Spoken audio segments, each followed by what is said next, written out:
नमस्कार, मैं प्रिया। स्वागत है आपका अकोला विजन न्यूज में। अकोला विजन न्यूज, हरदम सच के साथ। नागपुर पुणे वंदे भारत एक्सप्रेस को प्रधानमंत्री ने दिखाई हरी झंडी। नागपुर पुणे वंदे भारत एक्सप्रेस को रेल मंत्रालय की मंजूरी मिलने के बाद आज प्रधानमंत्री नरेंद्र मोदी ने इस तेज रफ्तार ट्रेन सेवा का शुभारंभ करते हुए हरी झंडी दिखाई। विदर्भ और पश्चिमी महाराष्ट्र को सीधे जोड़ने वाली इस ट्रेन के शुरू होने से विशेष रूप से विदर्भ से पुणे में पढ़ाई करने वाले छात्रों को बड़ी सुविधा मिलेगी। यह देश की सबसे लंबी दूरी की वंदे भारत एक्सप्रेस है।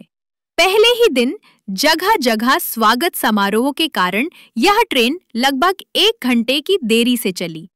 अकोला रेलवे स्टेशन पर भाजपा सांसद अनूप धोत्रे और भाजपा विधायक रणधीर सावरकर ने वंदे भारत एक्सप्रेस का उत्साहपूर्वक स्वागत किया।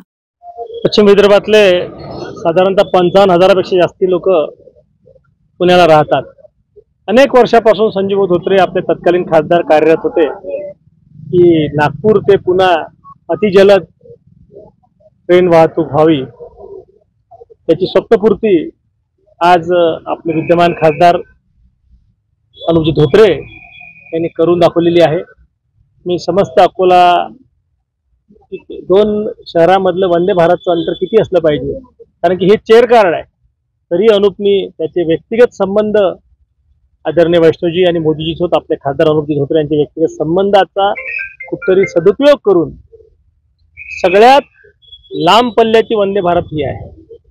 तुम्हाला माहित असेल वंदे भारत ट्रेन हे 4-5 तासाच्या वरती नाही तर चेअर कार आहेत, परंतु 8-8.5 तासाची सगळ्यात लांब पल्ल्याची वंदे भारत ट्रेन नागपूर टू पुणे स्वप्नवत वाटणारं हे काम अनुपनी करून दाखवलं।